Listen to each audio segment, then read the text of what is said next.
Yep. Okay, hold on. One second. I'll wait for you. I have to leave this upstairs. Yes.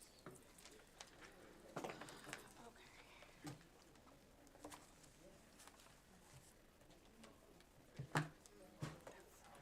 This is why. Thank you. I wanted my, can you,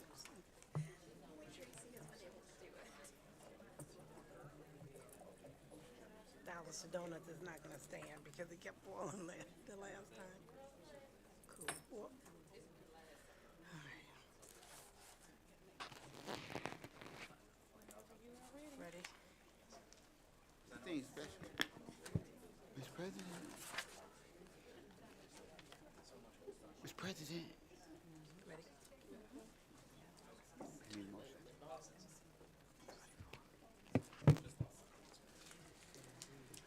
Good evening.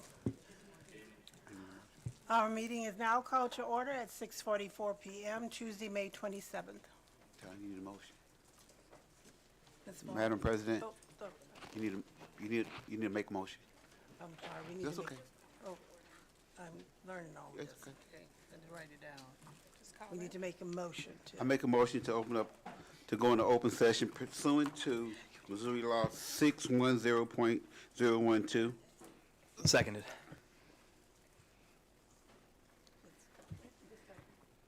Ms. Vaughn. Ms. Foster, Yes. Mr. Conover, Yes. Mr. Heights, Yes. Ms. Jones, Yes. Mr. Marston, Yes. Ms. Hubbard, Yes. Dr. Collins Adams. Yes. We have a quorum.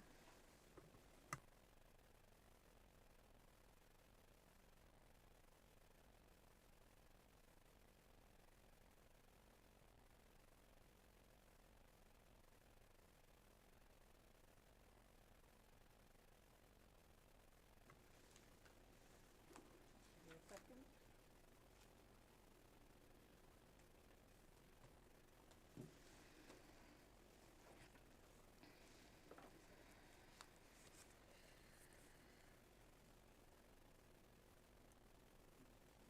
We need a motion to approve the agenda. So moved. All right, we need a motion to approve the agenda. So moved. Second. Any discussion? Ms. Vaughn? Ms. Foster, Yes. Mr. Conover, Yes. Mr. Heights. Yes. Ms. Jones. Yes. Mr. Marston, Yes. Ms. Hubbard, Yes. Dr. Collins Adams. Yes. Motion approved.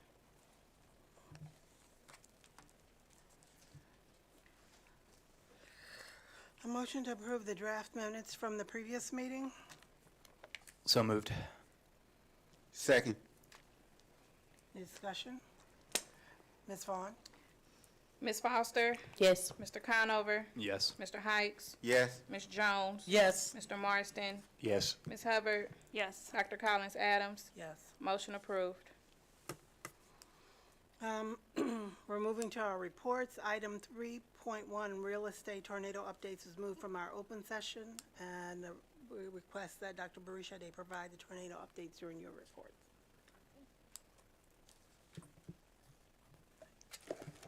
Good evening. On May 16th, which was just last week, several St. Louis public school buildings were heavily damaged by a tornado that tore through parts of our city. Beyond our buildings, many of our families and staff members experienced deep personal loss, homes destroyed, vehicles totaled, lives disrupted, schools damaged, heavily damaged. The impact has been devastating, but our response was immediate. Our students in transition teams, school leaders, and community partners stepped in right away, helping with the emergency shelter, food, clothing, transportation, and mental health resources. We know recovery is ongoing, and we are taking it in terms of phases. During phase 1, we ensured the safety of staff and students. We've assessed damages, and I'm going to ask Mr. Our Chief Operations Officer to bring that information. We relocated staff and students from buildings that were damaged to buildings that were safe. We identified the needs of our staff and students. We've identified contractors to begin stabilizing our buildings to prevent further damage. We organized a resource fair. We connected with community organizations. We visited impacted schools and partner schools. We've received emergency contracts, and we've submitted claims. We've also been partnering with the City of St. Louis, Mayor Spencer and her team. They have been really, really gracious in terms of reaching out and talking about the things that we need, or asking about the things that we need. They're going to share with us some of the things that they would like to do in terms of sites for debris collection.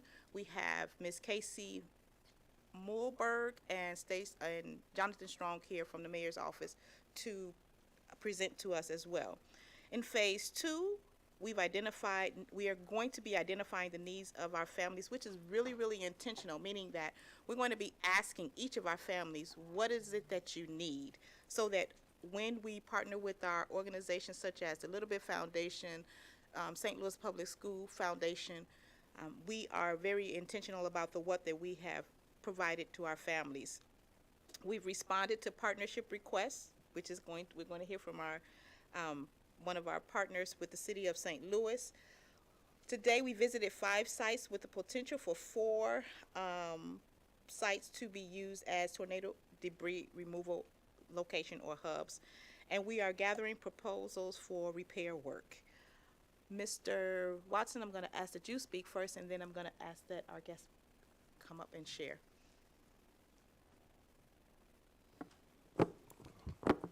Good evening to the board, President Collins Adams, Vice President Hubbard, to the board, Dr. Boishade, Superintendent, to our listening audience. So since the May 16th tornado, we have assessed about 28 of our buildings, our facilities, some of them to the extent it went from power outages to some debris cleanup, meaning there was some trees, shrubbery, where we either had to cut branches or cut trees, to the extent of roofing damages, where some of our schools had some severe roof damage, and mainly in the central corridor, I would say between Natural Bridge, and it went from Page as far east as Newstead. And just in that general vicinity, and we're still conducting assessments of our buildings, but immediately we responded with our emergency response team, where we did board ups and again just tarp a lot of our roofs just to stabilize our facilities.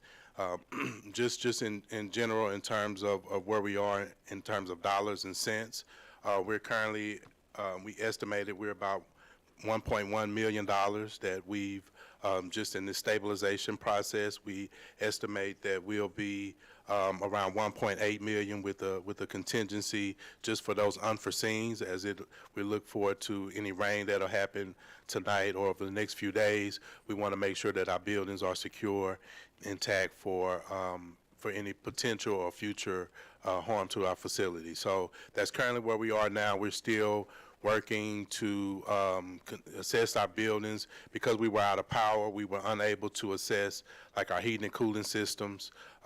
We don't know in some of the classrooms whether there's a lot of electrical damage, but overall just the response was quick, and we were able to secure and, as we call, button up our properties real quick prior to the storm that we had on that following Monday.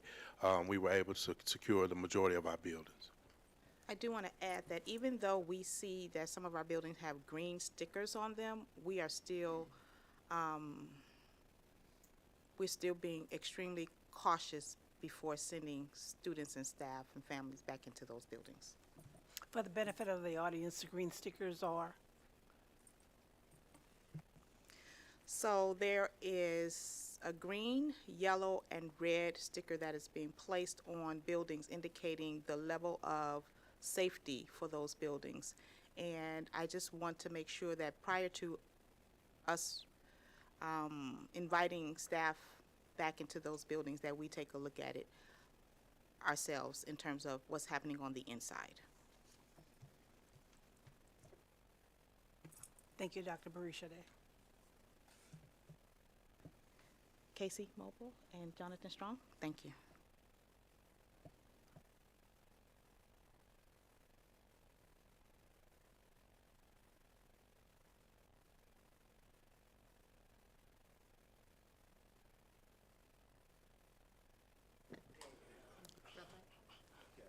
So first of all, we want to say thank you for allowing us to be here, and thank you for just listening to our to kind of the city needs, and even opening your ears to participate in our city recovery with the city office of the mayor.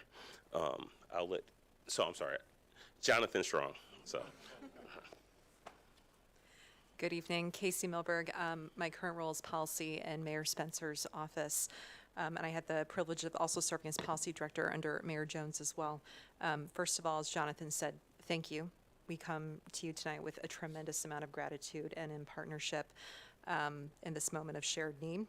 I want to say in particular, thank you, Dr. Borishade. Thank you, Mr. Charles Poole. Thank you, Mr. Square Watson. And thank you, Ms. Laura McLaughlin, as well, for your time today and for pivoting so quickly to help us sort through this.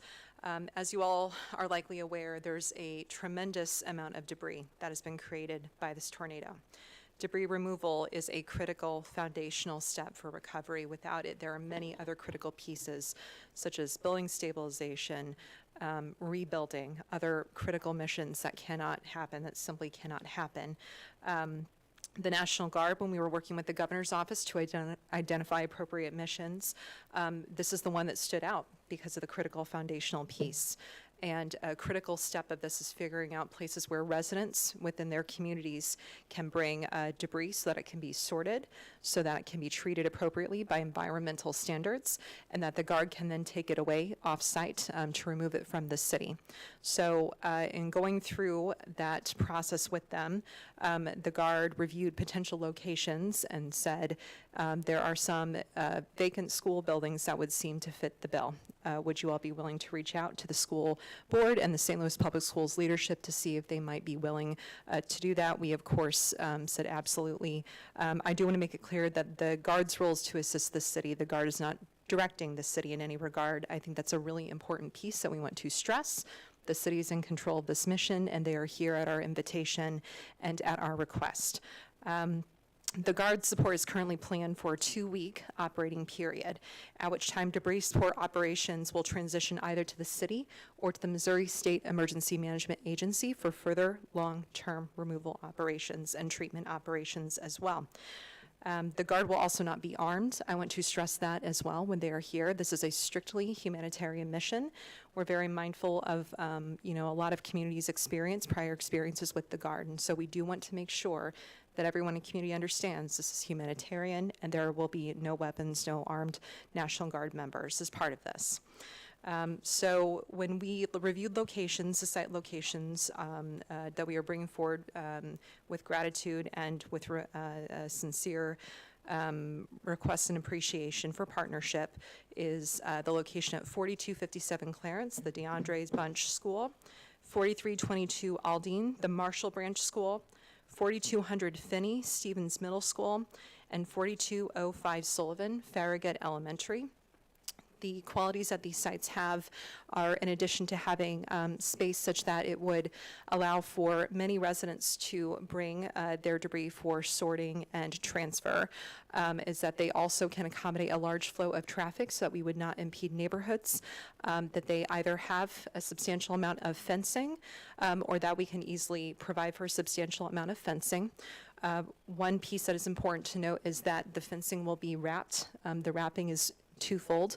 One, to prevent any outside view of the debris in the community. We don't want people to have to look at this. It's also a security measure.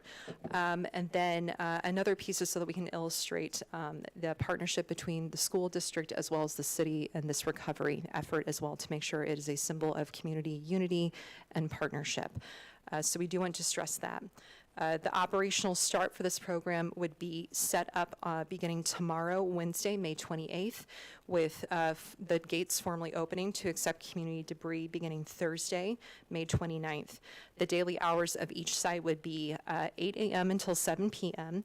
Staff work hours would be 7:30 a.m. to 8:30 p.m., split across 2 shifts.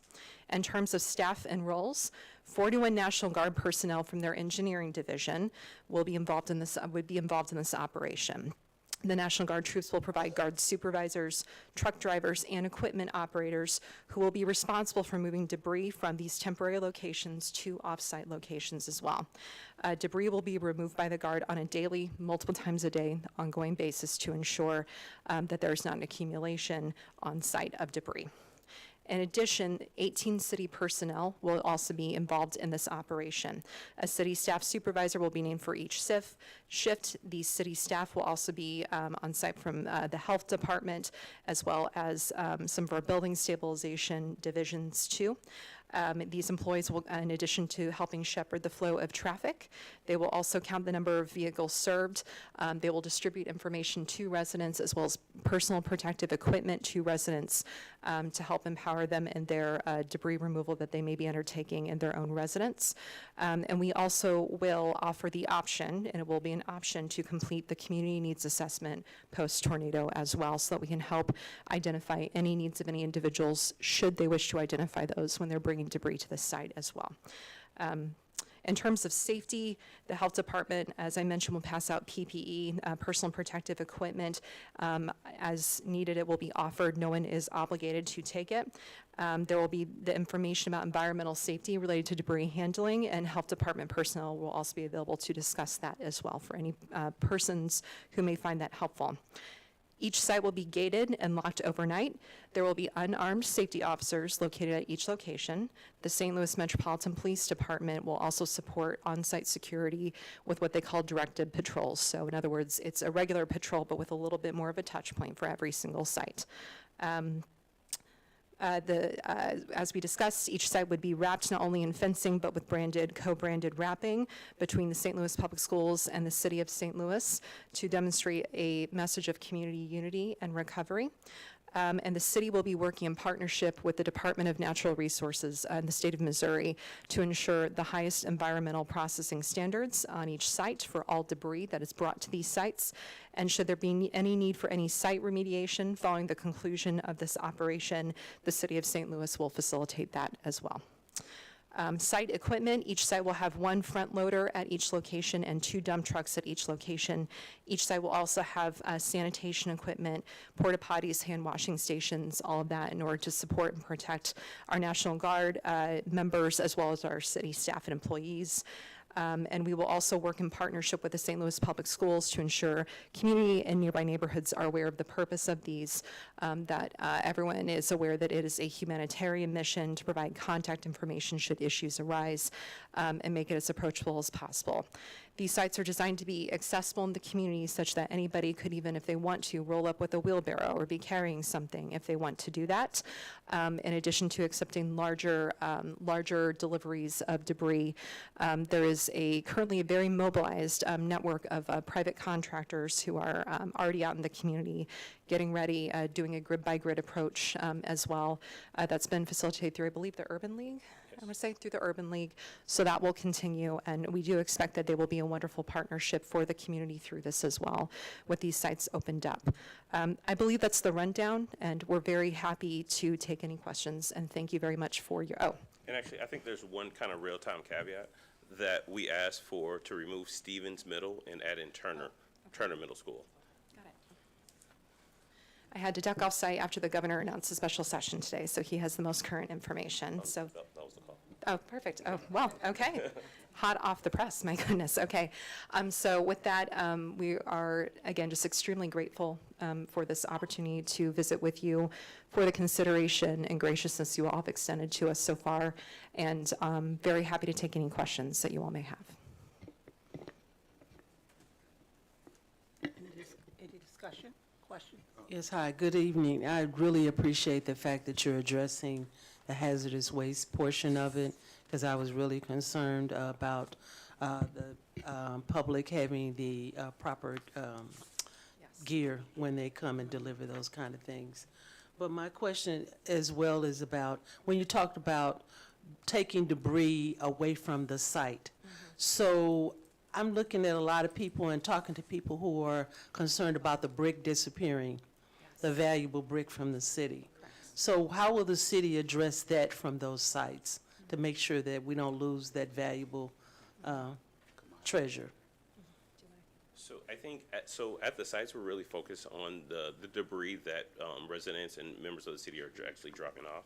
I think we've actually heard, stories of brick disappearance, and we're working on that kind of internally to figure out what is the best solution, what's the best route, and actually even just truly validating like where and when, and if this is really, not really occurring, but where and when it is occurring. Okay. And as part of that, we have been made aware that there is a facility, I'm not yet sure of the name of it, but that there is a facility that has been set up in the city of St. Louis, even predating this, that is positioned to serve as a brick bank, for lack of a better term. I believe it's located in the Mark Twain Industrial Complex area, so we are working to get more information about those operations for interested residents. As part of the conversations we're having, we know that the Department of Natural Resources has, I forget the technical term for it, but it's a machine where you can put bricks into it and it removes the mortar very efficiently so as to preserve those bricks. And as far as other brick preservation opportunities go, if there are bricks that have been already broken, I know that we have done some preliminary research about how they can be repurposed for future rebuilding. I believe that the best recommended method out there is brick facade, as how you can recombine the equipment after that. So as of right now, while we don't have a tangible, this is exactly what will happen. Those conversations are happening. We're very aware it is of great importance to the community. It is a tremendous asset. And so we will be very happy to follow up with additional tangibles as soon as we have them. Thank you so much. Of course. Just for clarity, suppose I have a house, I got a pickup. I load my pickup full of debris, and I can take it to that site and dump. Yes. Yes. Yep. Yes. Yes, we want to meet community where they're at, no matter where they're at. So yes, you could walk up with a wheelbarrow, you could walk up with a clothing basket full of items. You could walk up with a truck. You can walk up with or drive up with a truck, I should say. If you walk up with a truck, we will have some questions. I think we might have additional support services to share. But if you drive up with a truck or a giant, it's designed to accommodate everybody and just, again, meet people where they're at. Yes. And also to eliminate the inconvenience of community residents going down to the city dump and the city landfill Yes. on a daily basis. And we also know that there are also fines and fees attached with that after the given, I think it's once a month. Yes. So that's the idea. Mr. Conover? Yeah, so first of all, thank you for being here. We've sometimes struggled historically as a district with collaboration with the city and vice versa, so I've been very excited to see the efforts going on here. Unfortunate circumstances, obviously, but to see collaboration between this district and the city, I think is something I hope we can build on over the next 4 years to continue to make strides. I'm glad that you mentioned the special session coming up that Governor Kehoe just announced recently. How can we work with you all? We have a legislative committee here. I believe I'm one of the co-chairs along with President Collins Adams. How can we work with you all to make sure SLPS is prioritized or at least at the forefront of those conversations? Because as you know, we've experienced a lot of damage. Our families have experienced a lot of damage. So Yes. First of all, I do want to acknowledge that we all really, truly want this, want a strong partnership. We truly, truly do. So thank you for sharing that. It is absolutely front of mind. We want to build, we really, truly do. And we firmly acknowledge the same things that you do. We do.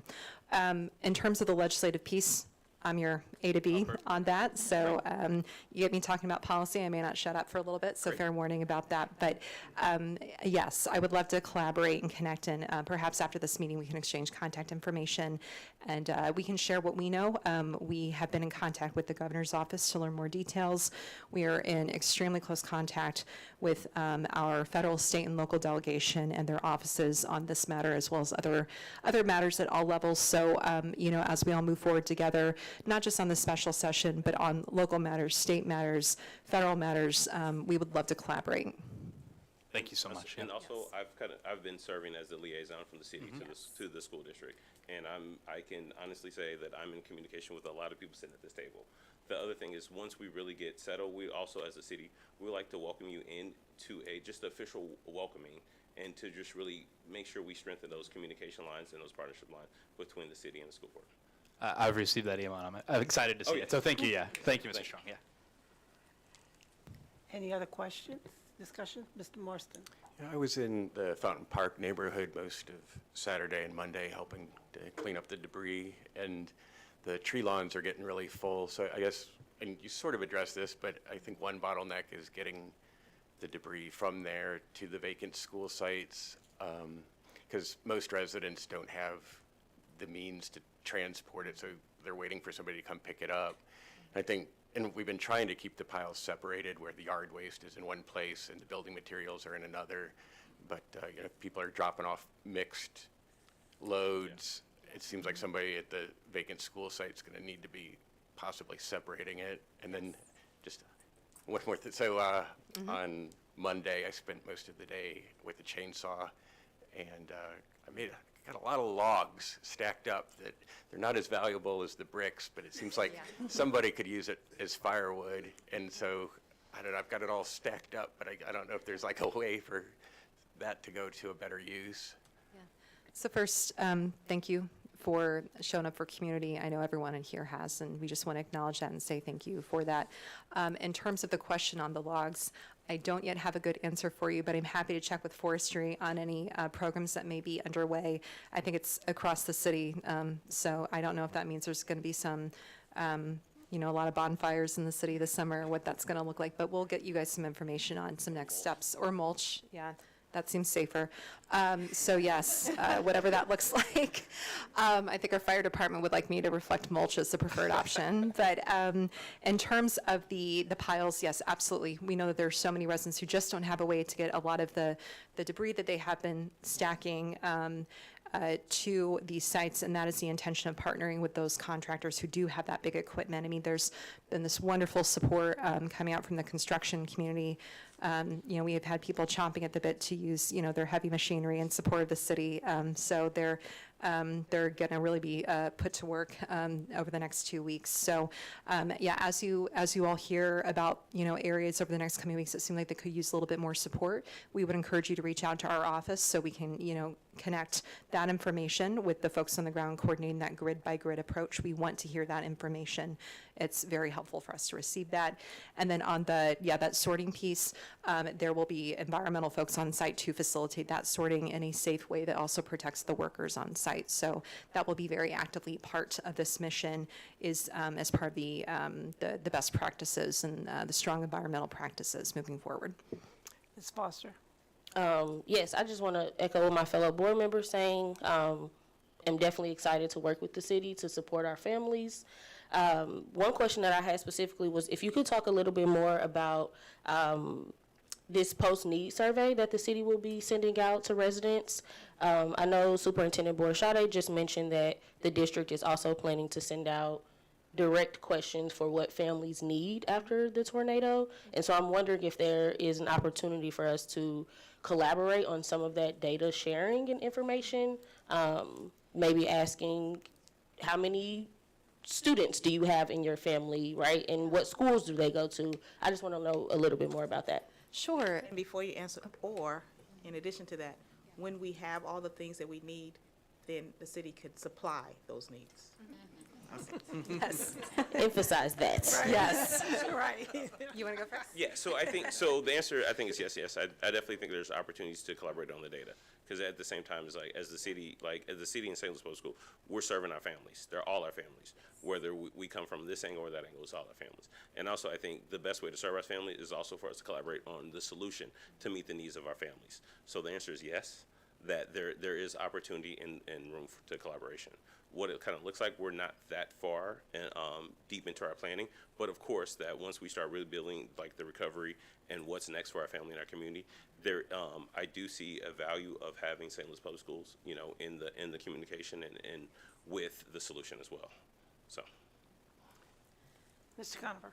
Yeah, I just wanted, just one, I think, last question for me. I just wanted to follow up on Board Member Jones's question. So when these sites are receiving bricks, we have a commitment, right, that those bricks are going to stay with the site runners and within the community. Is that right? I just want to make sure I understand. We are working to figure out the Okay. process for handling that. We're certainly aware of the need to preserve our bricks, and so the conversations we've been having with Department of Natural Resources about the equipment that they have and how to approach this in general is to further that effort. So yes, we're very eager to stay in touch, and I know there's been a lot of conversation today, yesterday, as the Guard, mission is built out. It's been a pretty quick cadence from the time that we requested it and were granted it by the governor. So we will absolutely stay in touch on the path forward on that, and as well as that facility that we believe may already be positioned on that, because we can imagine that would be of interest to community as well. Great, yeah, and the Guard's informed on this as well and understands the importance to the community of keeping the assets we do have in the community here. Yes, Okay, yeah. they do understand that, and because they are here at our direction, Yes, because we right. don't have yet a clear directive for them on that, they have heard us, talking about that. So as soon as we are able to get them, that directive in general, we will, communicate that with you all too. Great, yeah, let's stay in touch on that for sure. We realize that the National Guard will be housed at some of our sites for the collection, but are they also in the neighborhoods assisting community members? No, the way that a National Guard request works, it's been quite an educational process for all of us. Yeah. You have to, the first step before you get to a Guard request is you identify your needs, your full scope of needs. And the first request is, okay, well, what could be available to secure from the region, whether it's staff or equipment or whatnot? If the answer is there are strategies that are available from regional partners that we could bring in, supplies from regional partners we can bring in, then it never gets to that Guard level. And the one piece that we kept on coming back to again and again and again in terms of we don't have that kind of regional supply and that manpower and that task force is debris removal. And given how foundational it was, that just kept on bumping to the top again and again and again. So for now, the mission is just debris removal. Of course, this is not necessarily, it's not like it's a one and done deal. Should another community need arise, when we go through that assessment of we don't have enough regional support, we don't have enough staffing support, we have an open channel with the governor's office and the National Guard to talk with them about what a future deployment could look like. But this 2-week mission is strictly limited to debris removal for those reasons. Thank you. Any other questions? Yes. This is my Michelle. last question. It's in regards to a question Mr. Marston presented about the firewood. And firewood is really super important. And I don't see any reason why the city would not try to make sure that all the trees that we've seen laying around, that we make sure by the winter, when winter comes, that there's an ample supply of free wood available to the citizens of St. Louis, and not get rid of all the firewood that's going to come about. So I think currently right now the city provides like firewood and some of the we'll say wood debris that is left will end up at Sherman Park right behind Wolf, where there is compost and there's wood collection, and also Crondelet Park just down the hill from the Y. There's the same opportunity there. Any additional questions? Thank you very much. We really appreciate the collaboration. Thank you. And so, having heard the report, is there a desire for St. Louis Public Schools to collaborate with the city as it relates to the 4 sites, Marshall, Turner, Farragut, and DeAndre's, for debris removal? If so, we would draft an MOU. Do you need a motion for?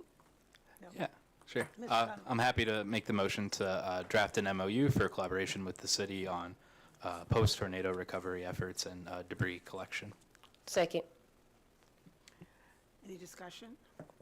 Just a brief point of discussion. I'm not sure if there's going to be another opportunity for this, so I just want to make sure I get this in. Not to leave the city out here, of course, but our SLPS staff has been doing amazing work for the last, I think it's 7 or 8 days now, maybe more than that, working around the clock to support the needs of this district, to support the needs of this city and this community. Thank you, all those of you who are here, everybody that works under you. Thank them for me, or for this board. You all have been answering questions that I've had in the process. I mean, just crazy stuff. So thank you so much for everything. And I just wanted to make sure we had an opportunity to say that before this meeting ended. So. Thank you. Thank you. They have been working around the clock. Around the clock. Thank you. Ms. Vaughn? Ms. Foster, Yes. Mr. Conover, Absolutely, yes. Mr. Hikes, Yes. Ms. Jones. Yes. Mr. Marston, Yes. Ms. Hubbard, Yes, please. Dr. Collins Adams. Yes. Motion approved. Thank you. So on behalf of the city, we would like to thank you, and we definitely look forward to strengthen our relationships and deeper collaborations, because we know that this is a disaster for our city, and there's a lot of recovery that I think us together, we are the people that we really need to rebuild our own city. Thank you.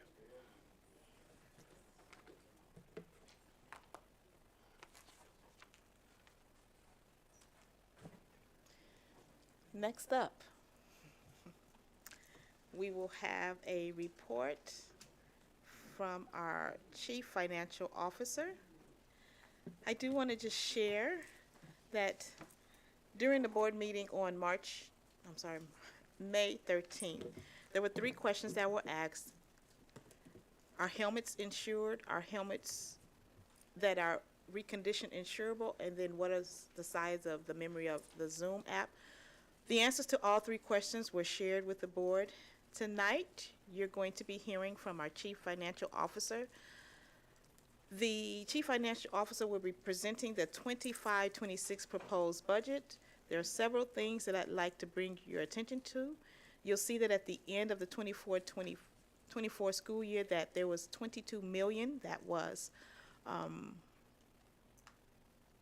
realized, which is going to, you probably won't see it the way you understand it in the 25-26 budget, but I just want you all to know that that $22 million is there. And then the other thing that you'll see is that the bond issuance of $25 million is reflected as a revenue for the 24-25 school year. So understand that the revenue from the bond issuance of $25 million is reflected as revenue for the 24-25 school year, but we're using it in the 25-26 school year, okay? And I just want you all to remember that when we did the exercise about whether or not you would spend, I just have to say this, how would you respond to an emergency? And we did not know that an emergency was going to happen. Everyone spent their fund balance, okay? And here we are in an emergency. So we will not have that kind of exercise again, because it was bad luck of the Noman.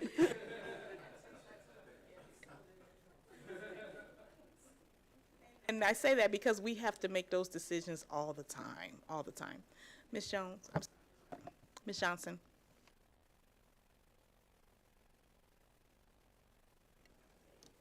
President Dr. Collins Adams, Vice President Ms. Hubbard, other members of the board, Superintendent Dr. Borshade, Cabinet, and community stakeholders, good evening. My name is Kimberly Johnson, and I am the Chief Financial Officer, and I have the pleasure tonight to present to you our FY 2026 proposed budget. I will be going into detail on our budget, telling you and showing you some items for your knowledge, and presenting to you the data that we have proposed for your review and approval. So let's get started. This slide shows SLPS chart of accounts and our structure. So you may ask, what is that? We utilize a chart of accounts that aligns with Missouri Department of Elementary and Secondary Education, DESE, Financial Accounting Manual. This chart functions as structure and a comprehensive listing of how we record all of our financial accounts used by the district, both to categorize, track, and monitor our expenses. The first category you'll see is fund. The fund represents 2 types of category within the district: our general operating budget and our non-general operating budget. Our general operating budget consists of local, state dollars used to account for all transactions that support our general operational needs. Our non-GOB funds, which are mainly our federal funds, are utilized to support grants such as our titles grants, and are typically used for specific use and have compliance mandates and regulatory reporting mandates. Again, our grants. When you look at the function describes an action, a purpose, or a program in which the activities are performed. The function includes activities or actions to be accomplished. For example, when we talk about counseling services, that function code, which is always a 4-digit, is 2122. It must have a location to be able to track what kind of program or activity for a specific location. And just to give you an idea, when we talk about activities, they are classified into 5 broad categories or functions. You have instruction, supporting services, operations of non-instructional services, facility acquisitions and construction, and our debt service. Then we go down to our object. Our object code is 4 digits as well. The object code represents specific revenue or expenditures that can be categorized in more detail. For instance, for revenue, the object class codes identifies the source of the revenue. For example, if you see class 5200, that represents to us revenue from local services. If we go further down, of 5110, that represents our taxes, and so on and so on. For expenditures, the object class code describes how the expenditure is to be paid out or how we plan to pay it out, whether it's salary, or purchase service, supplies and materials, etc.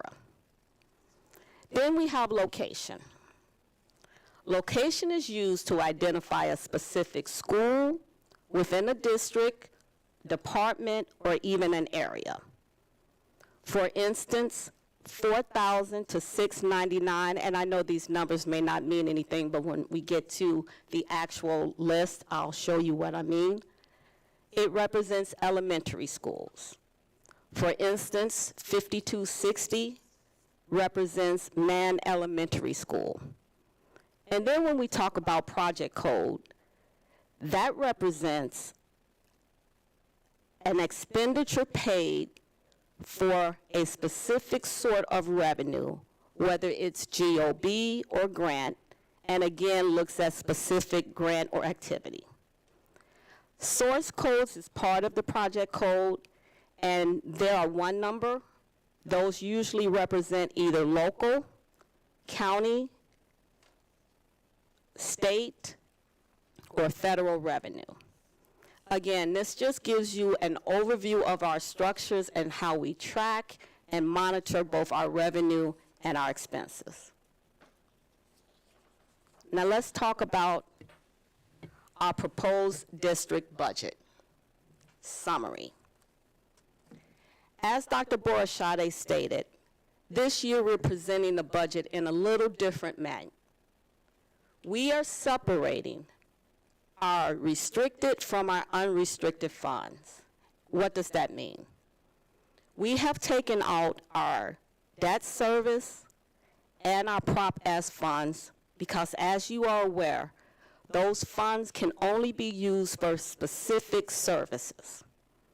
So we're representing right here in this budget summary our revenue, which includes general operating, local grants, food service, state and federal grants, and our expenditures, which represent general operating, local grants, food service, and state and federal grants. So let's talk about FY25 first. I want to bring to your attention that none of those numbers have changed than was originally approved in June 2024 by the board. We have not made any adjustments to those numbers. We haven't updated those numbers. Those numbers are exactly what was approved by the board in June 2024. However, if you look at FY24, you now notice that we have actual numbers. Those numbers have been updated because our audit, has been completed. So we now have traceability from that audit, from our financial statements, to now what our actual revenues are and our actual expenditures are for FY 2024. So those are actual numbers. When you look at FY 26, again, those are proposed. As you can see, our proposal for just these unrestricted funds, we're seeing that our revenue is estimated. Again, these are projections at $400 million. However, our expenditures are estimated at $433 million. That means that our expenditures are projected to exceed our revenue. How are we going to cover that? We'll talk a little bit more in detail about our fund balance spending.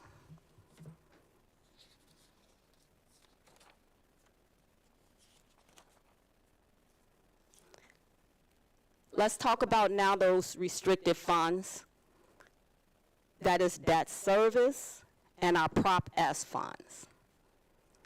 Let's start with our revenue. As you can see, for FY25, for Prop S, we have added a line that shows, well, $25 million. It says Prop S 25. Now, I did state that there were no changes made to our FY25 budget except one. And that is because when we just issued our $25 million general obligating bond, by all accounting rules and regulations, you must record that revenue in the year you received it. So we're showing here under our revenue for FY25 that $25 million. That's where we're showing it at. You're seeing in proposed 26, $3.6 million. That is our expected interest and premium we're going to make off of our FY26 amount.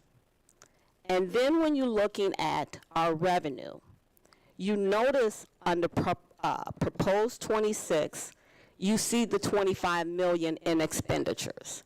Again, as Dr. Borashade has stated, we're recording that revenue this year because that's the year that revenue came in, and we're spending, or we're proposing that we will spend that revenue in FY26.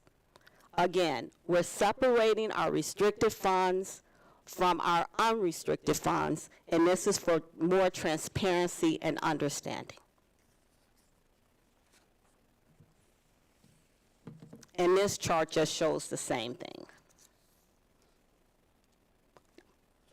Now let's move on to our general operating budget. This is our fund balance budget. As you can recall, in FY24, you see that our revenues indeed exceeded our expenditure, which gave us $23.4 million in extra revenue. Why did that happen? Well, according to our audit, and as shown in our audit, we received $22.6 million, which was an increase in our fund balance. And we also had about $700K plus increase in our grants, which we're saying is carryover. So when you add those two together, that adds up to $23.4 million. Again, this case scenario, FY24, our revenues exceeded our expenditure, which shows and proves that we are financially sound in FY24. Now let's move to FY25. As you guys have heard repeatedly, we're saying that our revenues projected this year is $345 million. However, we're saying that our expenditures is $380 million. That shows that our expenditures are expected to exceed our revenue, which means we will have a fund balance spending of $35 million, estimated. When we look at FY26 proposed, we're saying that our revenue is projected to be $339 million, a decrease from our projected revenue this year. We're saying that our expenditures are going to be $371 million, which is a decrease from FY25 projected, but it is still more than our projected revenue. So, how are we going to ensure when and how we get to a balanced budget? We are working towards that. We expect to continue to reimagine our budget by looking in areas and evaluating areas where there could be cost savings. For instance, as shown in FY26, we have been successful in looking at our expenditures, proposed expenditures for 26, and decreasing it from our proposed expenditures from 25. How have we looked? What areas have we looked to look at cost savings? Well, number one, we looked at eliminating vacant positions that have been on the books for more than 3 years and were not filled. Cost savings there. We also looked at new positions that were created and looking if there was a need for those positions. For instance, under the superintendent's office, I think there was 4 positions, deputy superintendent, chief of staff, etc., that has been determined that there's not going to be a need for those positions. And number 3, we always look at our cost of purchased services, which includes our staffing contracts, our contracts in other areas, supplies and materials. These are the areas we will continue to evaluate, looking ahead, both in FY26 and FY27, to work towards a balanced budget. When we talk about local grants, again, our revenues for FY24, was $3.9 million, and our expenditures was 5.7. Again, more local grants, expenditures than revenue. However, when you're looking at FY25 and FY26, there is a decrease of 36.2 under local grants. Why is that? Well, let's remember about grants. Our local grants, or our grants overall, are simply estimates when we present this in the budget. Because at this point, we do not know what the true allocation is going to be and or the carryover amount of the grants. So the amount that you're seeing for FY26, the 3.7, is a estimate. We won't know the true allocation till sometime after this budget is approved during the September-October timeframe. So I want you to keep that in mind. Number 2, the reason why you're seeing that our local grants are down by 36.2% is due to 3 following reasons. Number 1, we always look at our historical data and the amount of the final awards that we receive. For instance, in FY24, as you can see, under actual revenue, we had $1.8 million in revenue. So when we start to propose and draft our grants budget, we look at the historical data, what was actually awarded to us. Number 2, we do expect that our year-to-date revenue may come in less than what we anticipated and we projected.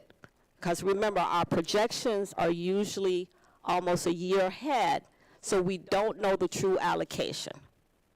And number three, based on the audit review, we did find that some of our revenue had to be recoded,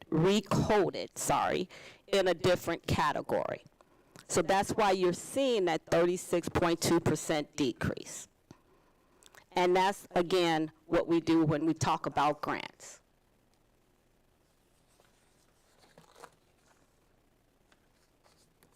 Let's talk about food service. As you can see, our revenue for food service for '24 was $16.2 million, but our expenditures was 18.2, which means our expenditures was over our revenue received by $2.6 million. So when you look at '25, you see that we are projecting our revenues at $17.4 million and our expenditures about 17.8, which shows a really decrease in expenditures, or actually increase in expenditures over revenue about $389,000.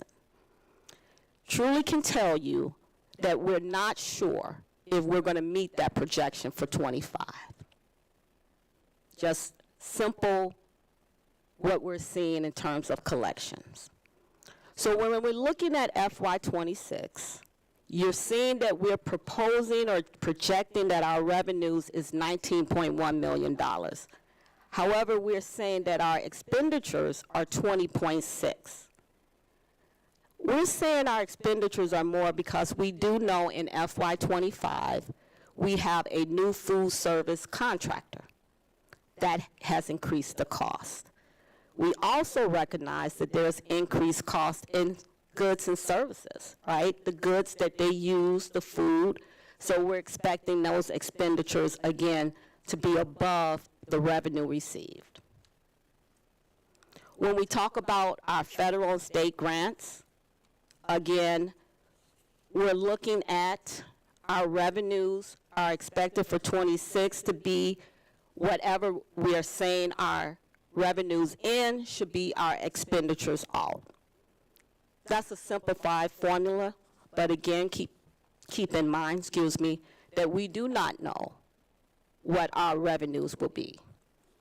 We do have an idea when you look at our federal grant side, and there's a slide that shows it, that we are expecting $6 million less in our state revenue grant. That's because we're no longer going to be receiving any funding or revenue based on the basic formula, which has to do with most of that money from the state, from the federal, is going towards charter schools. So we do recognize that decrease in state and federal funds of about $6 million. And you'll see that in one of the slides. I think we talked about Prop S, and we talked about, let's talk about debt service.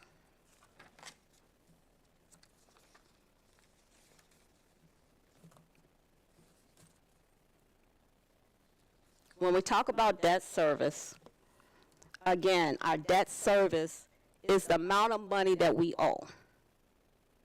As you can see, for FY '24, our revenue was more for debt service than our expenditures.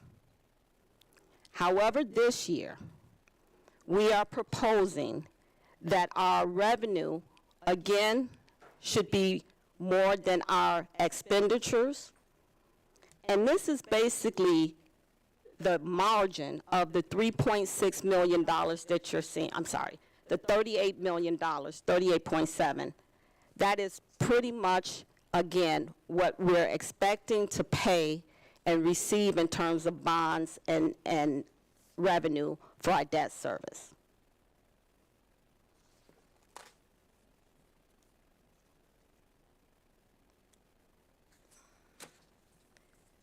Now we come to revenue by sources.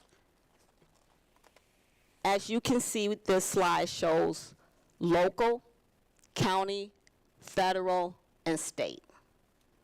just want to bring your attention to a couple of things. We talked about the local grants being decreased at 36.2%. I also want to talk about carryover. We are expecting about $1.5 million in carryover for grants.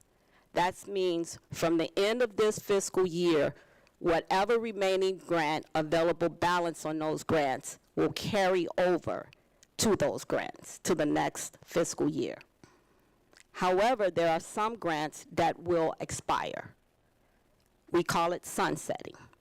So that money will not be able to be carried over and or used.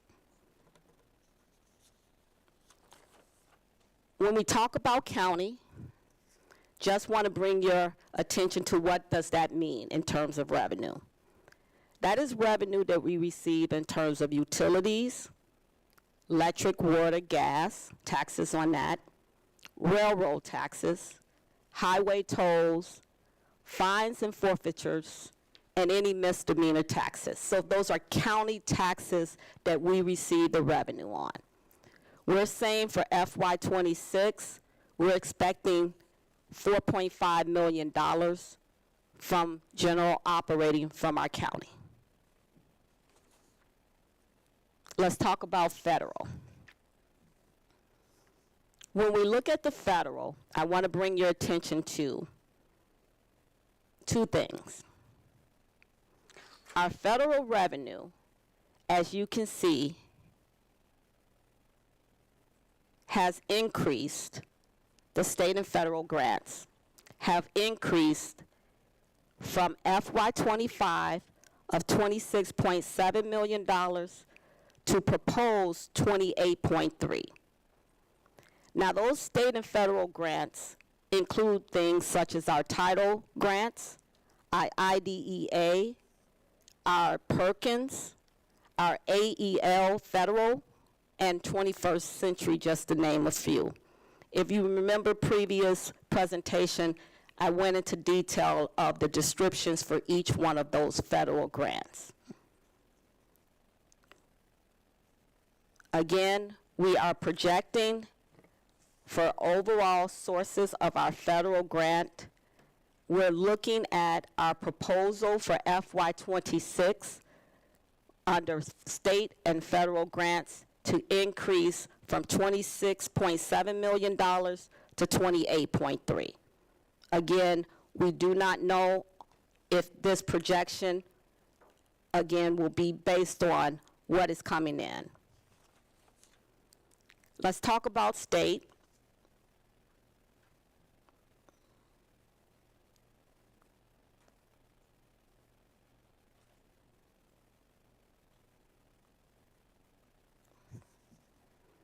Just want to bring your attention to the state.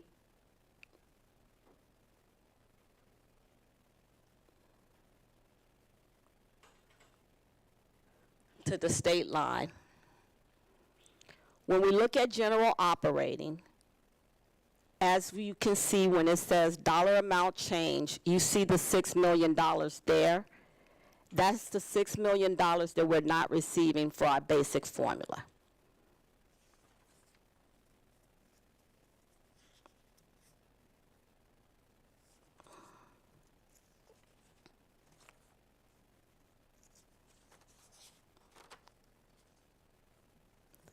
The next slides, as you can see, those show revenue by separate categories. I've gone through most of the major categories. Then you see revenue by the object description, and fund. If you go back to the first slide, remember the structure. This gives you more detail in terms, for instance, if you're looking at, I think this is the first slide that says taxes current, RP, that's real property. As you can see, it shows the object code, again in detail, that represents taxes current. It tells you the fund.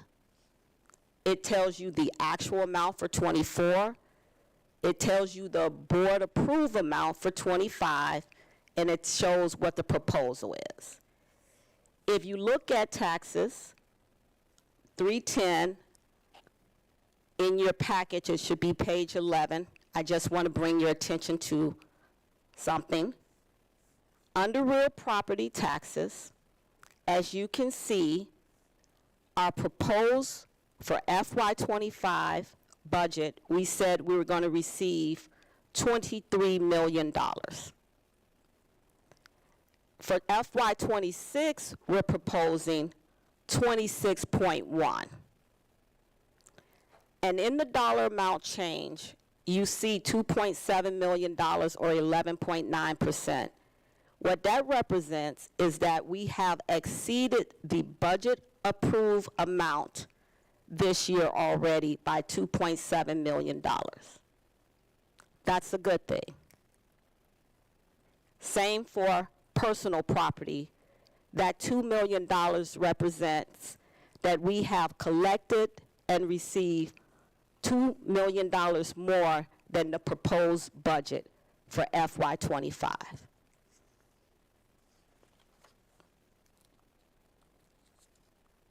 When you look at expenditures, the same setup. You got the general operating. I want to bring your attention to just a few things under general operating expenditures.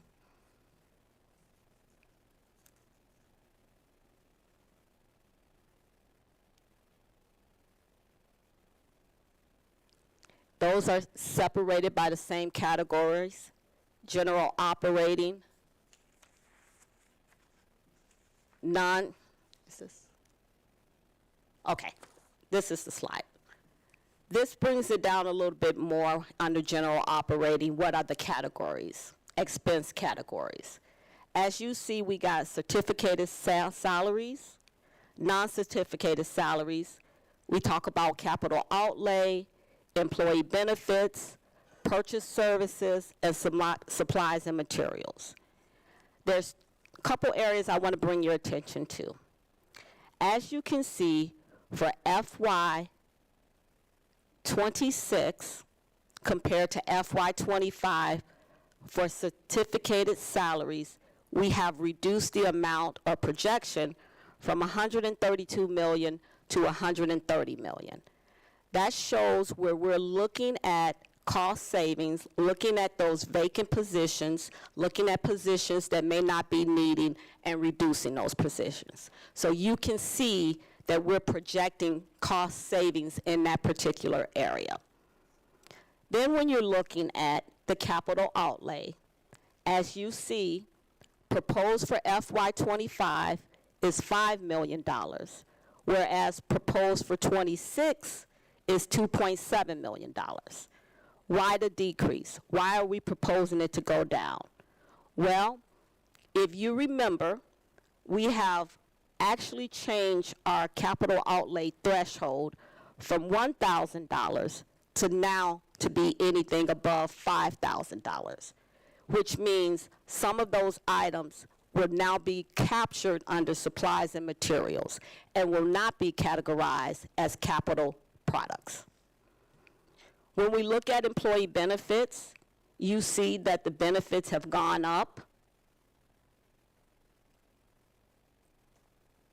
by $6.9 million. That is because we're expecting for FY26 our medical and pharmacy costs to increase, and that's where you're seeing the increase in employee benefits.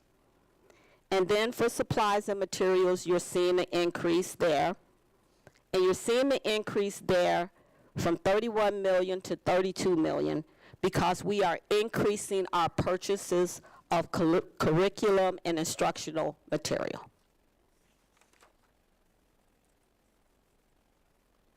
And this continues to talk about expenditures under categories of local grants, food service, debt service,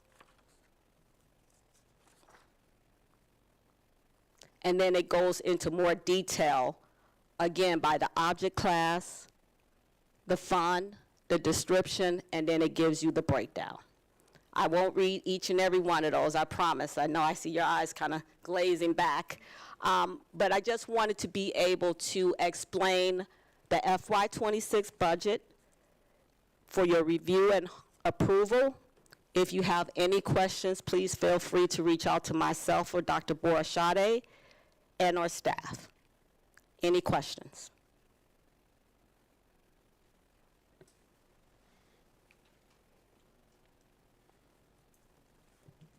Mr. Marston? Yeah. In advance of the meeting, I submitted 15 questions, and 2 of them were about the budget, and Ms. Johnson did an excellent job of answering them, both in writing and then reiterating today.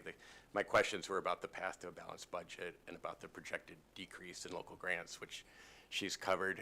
My question is whether we can share those questions and answers maybe with the agenda for our next meeting so that the general public can see them, for people that are better at reading than listening. Yes. I defer to Dr. Borashade. I apologize. I just want to make sure we don't step on any legal issues here. Right. Right, I don't know that we can right now, so we'll have to check on that, Mr. Morrison. All of the questions have been answered. So, Right. But I don't know if all the other cabinet members are also going to say tonight what they wrote in their responses before. Otherwise, the general public will never see them or hear the answers.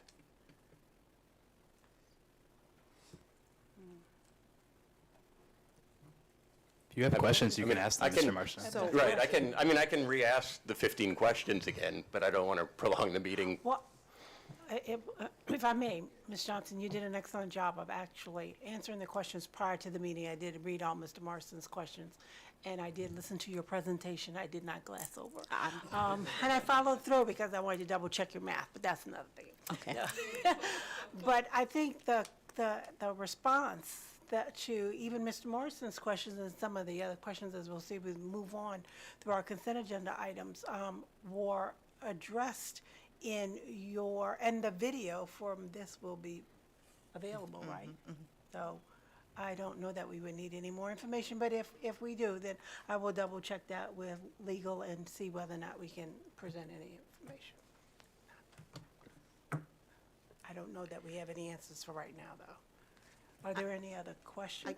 I'm just wondering, are the questions asked for personal information, or are they asked on behalf of others? I mean, it's sort of a mix of reasons, but I think other people might have the same questions and wonder why nobody asked them, or they might be interested in the answers and would want to have a written response to be able to review. And also, all the cabinet members spent that time answering the questions, so I would say I would like to see them shared as broadly as possible. Can we refer this to the governance committee? Yes, we can. And what we really need to do is we won't be able to respond to that right now, put you on the spot and be able to answer that, so we'll get the answer and then get back to everyone. Thank you, Ms. Johnson. Can I ask a question that I forgot to put in the question catcher? Sorry. The locations that are like the 7,000s, that are all not our schools, can you tell me what's going on there? Those are considered our non-public entities, programs that we support, other schools that we support mainly through grants, but we have to also do proper recording of those revenues and expenses. Okay. In what way do we support them? Do you know? Teachers are able to use those grants to support activities or special initiatives that fall under those specific grants, but they're not part of SLPS. And I can get more information to you, exactly what those non-public entities are. Okay, thank you. Yeah, I just had a question that arose from Dr. Johnson's presentation. Is it Dr. Johnson? I'm sorry. No, it's I Kimberly keep doing that, Johnson. okay. Yes, you do. Yes, Ms. Johnson's presentation, Kimberly Johnson's presentation. And then some of the items, I think, on the consent agenda, but they're relevant to the budget as well. It seems like we're planning on, or maybe planning on, depending on the vote of this board, increasing some, I guess, part-time or interim staff expenditures related to special education. And we reviewed a line item today where it looks like we're decreasing our staff expenditures for like certified staff. So I just wanted to, I'm not super concerned, to be honest, about like next year on that front. I'm sort of wondering what the long-term plan is there. I know there's, and something we should all be aware of, there's a crisis in hiring in special education especially. So I'm somewhat, I don't want to say well, but somewhat aware of that. So just trying to get a sense of where we're going. I know this has been discussed at the board before, but just for everybody's awareness would be helpful. And so the specific question is? Yeah, so what's our long-term plan around special education expenses, specifically since we are decreasing our certified staff expenditures and increasing interim staff expenditures? And so the goal is always to hire certified staff. That's always the goal. The other thing we also have to be mindful of is as IEPs are written, depending on when they are written, then there are certain services that are being asked as a result of the IEP. That could happen in March, which means now we need to find staff for that, and oftentimes we may not be able to, and so that increases our spending. And so long term, ultimately the goal is to hire certified staff who are able to work with our students with IEPs. Yeah, this is great, and this is something that I definitely want us as a board to continue to work on with the administration about how we can support that. I know there were some discussions in the legislative committee like a while ago about this, so anything we can do to like bring those back or help support, because there's a national crisis going on, as you are certainly well aware, Yes. in special education, and anything we can do to help on that front, I think I would be very willing to help out with. So Thank you. yeah.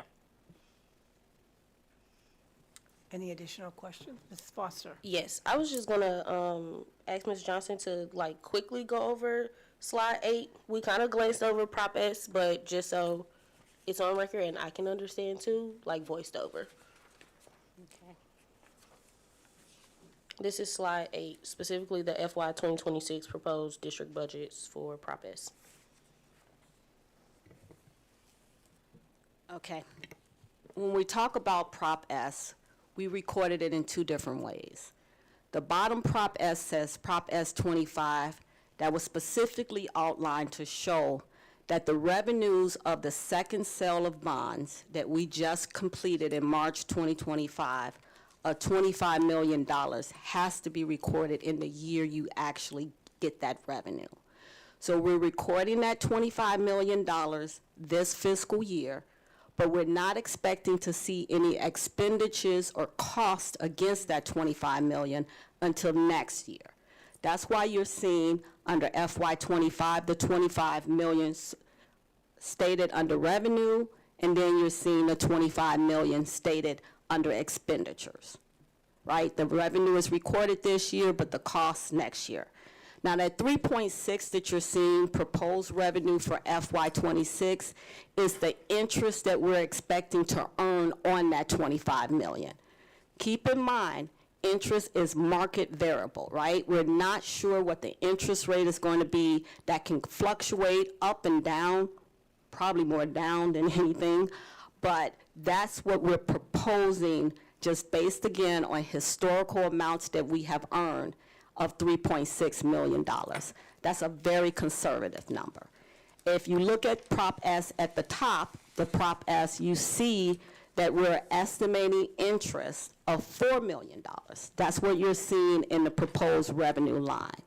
Again, expenditures of $100 million, that is from the first sale of bonds where we had $135 million. That was the first round that we sold, and we're now just seeing costs for those projects hit our books. So we're estimating that $100 million of actual costs will hit this fiscal year.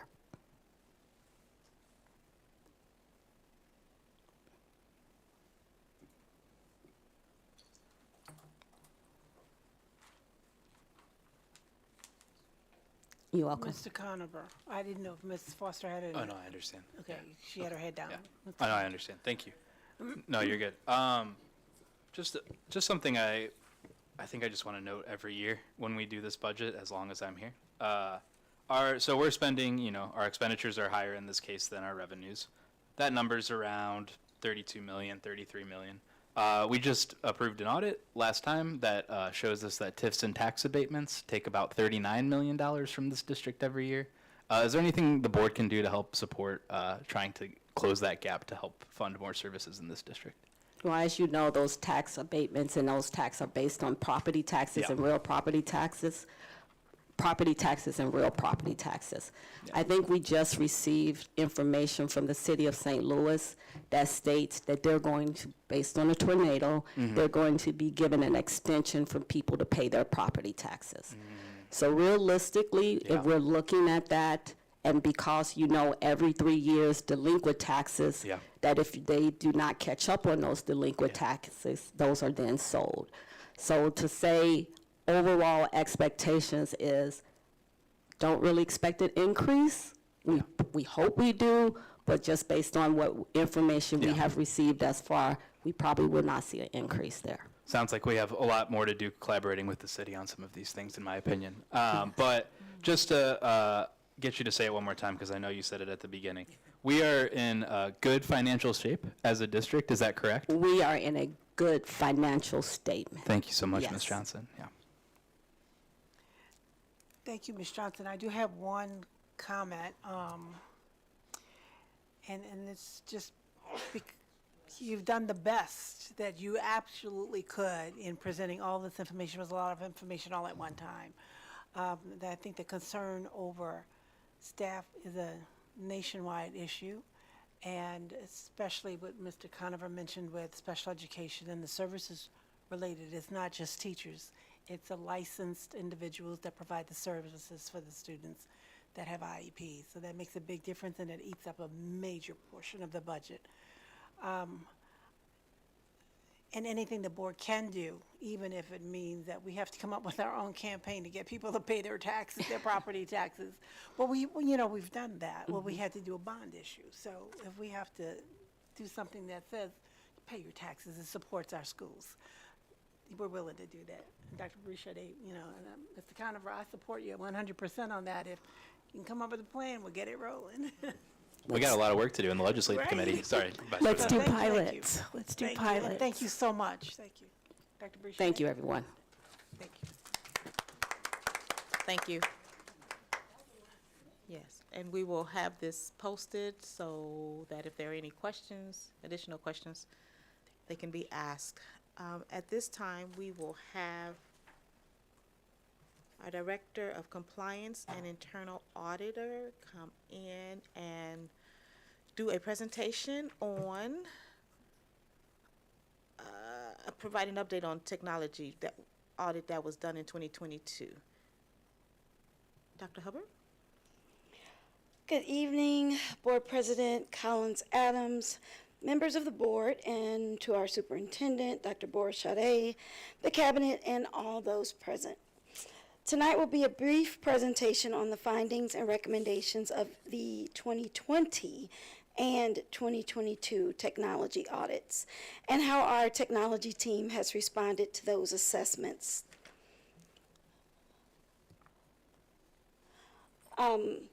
As always, we're committed to our SLPS strategic values and how we handle and maintain our district's technology and resources is a through line to having highly effective educators, leaders, and successful scholars. We are likewise committed to our student success goals. Of course, technology and infrastructure is critical to meeting these goals. We continue to look back at our past findings and actions taken to meet the needs of our students and to help them manifest the characteristics of our portrait of a graduate. Today we will look at 2 technology audits, the auditor's recommendations, and the actions our technology team that they're taking to improve our infrastructure. So I did this one a little bit differently than I've done the two in the past. We are going to look at a summary of the observations for both audits, but the audit recommendations and the status of the corrective actions will be on the same slide as the actual observation. I think that it makes it a little easier to understand to do it that way. And you'll see what I mean when I get to the first observation. Brown Smith Wallace conducted a cybersecurity assessment in 2020. And then in 2022, Reuben Brown included findings for technology in our year-end audit. So presented here is a summary of those observations, the recommendations, and actions taken to correct those issues. So Brown Smith Wallace started out by telling us about what they called low-hanging fruit, which were the things that they thought we could fix quite easily. The first thing being that our password policies weren't set to computer information systems best practices. So best practices tend to be ensuring that password history is set to 24 or more passwords so that we can't repeat the same password within that cycle. Ensuring that the maximum password age is set to 365 days or fewer, but not to 0. Ensuring that the minimum password age is set to 1 or more days. Ensuring that password length is set to 12 characters or more, and that there's complexity to the passwords.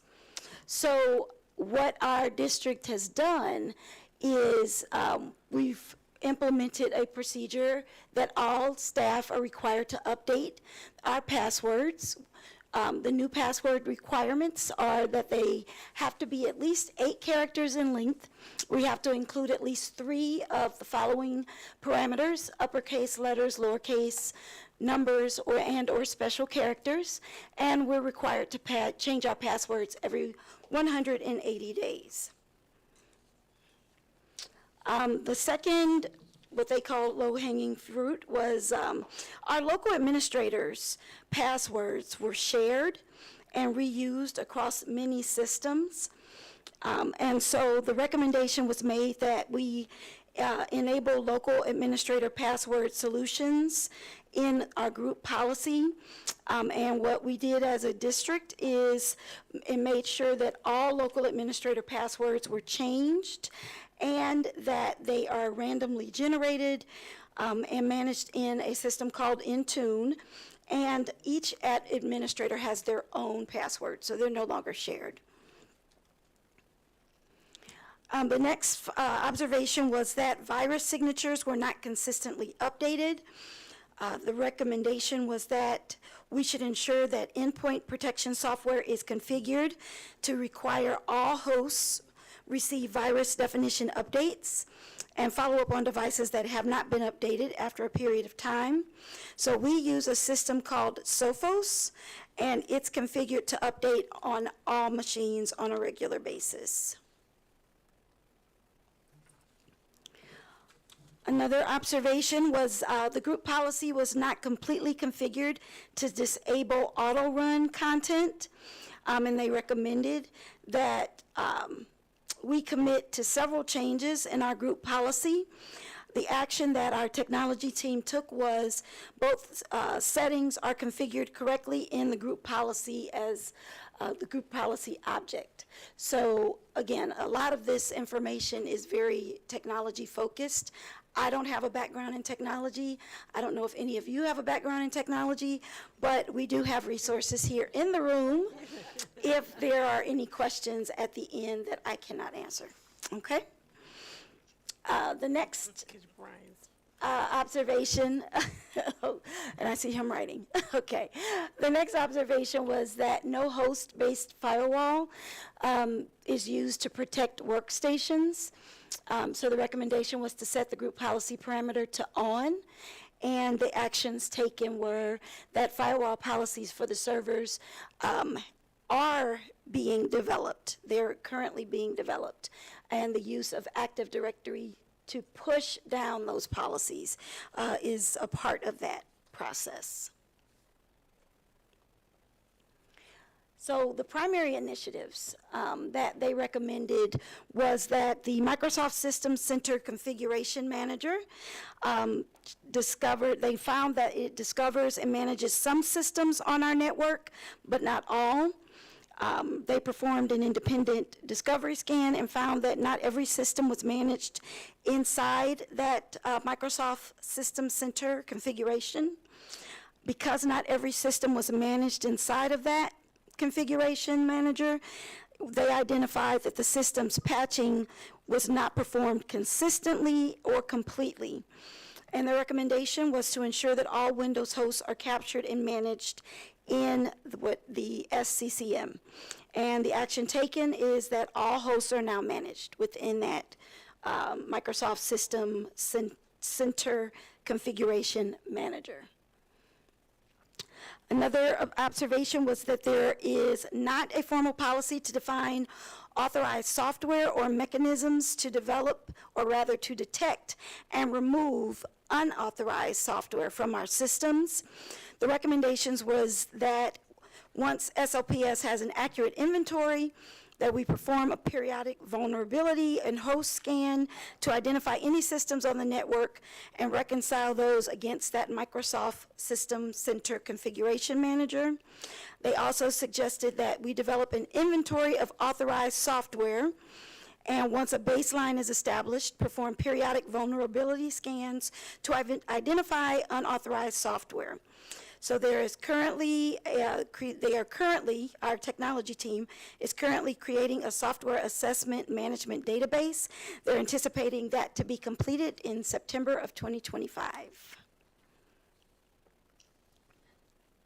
The next observation had to do with, well, we had 5,329 unsupported operating systems identified on our, and that represented 33% of all of the servers and workstations in our network. Unsupported systems no longer receive security patches, and it leaves them vulnerable to after their end-of-life date.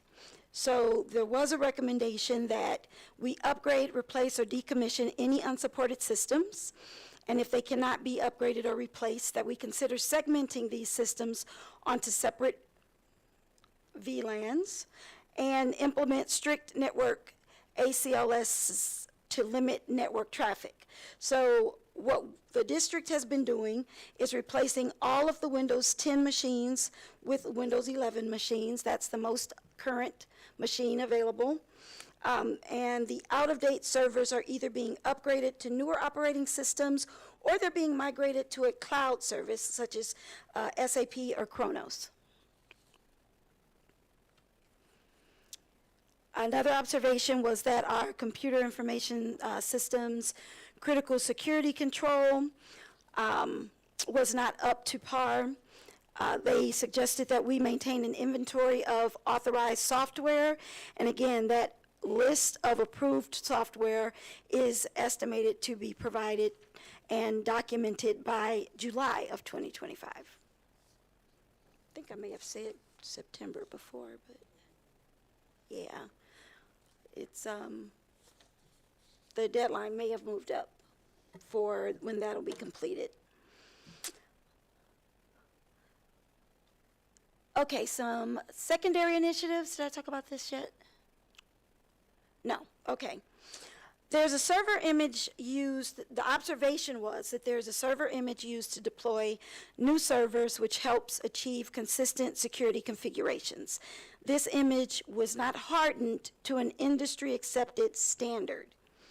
The recommendation was that the master image should continue to be hardened using CIS benchmarks. Other systems, such as the networking infrastructure, workstations, and mobile devices, should also be hardened using CIS benchmarks. Vulnerability scanning tools can be configured to test the systems against these benchmarks and aid in remediating and prioritizing hardening efforts. So the ongoing action that's taking place is access to the image on the MDT server is secured to the Microsoft standards. The benchmark for their recommendation is being reviewed, and vulnerability scans are performed on servers on a weekly basis. The next observation was SLPS generally has informal policies and procedures. Many security functions are performed informally and inconsistently. The recommendation was that we develop information security policies, also known as ISPs, that establish security requirements for the district. Some of the most common ISPs, acceptable use policies, data breach response policies, password protection policies, remote access policies, all of these, there are a number of different types of policies that they recommended. I only listed 4 on this slide, but ISPs are under development and will be published and shared by July of 2025. And I would say by the end of those months is a more conservative estimate. So the end of July 25. The next was applicable CIS critical security controls, and there were 3 particular controls that they mentioned. Some repeatable processes will benefit from having those standard operating procedures. SOPs can provide several benefits, reducing employee onboarding and training time, maintaining consistency and outcomes across our IT organization, reducing errors and enhancing productivity and efficiency, as well as defining formal reporting structures and escalation points. Actions taken.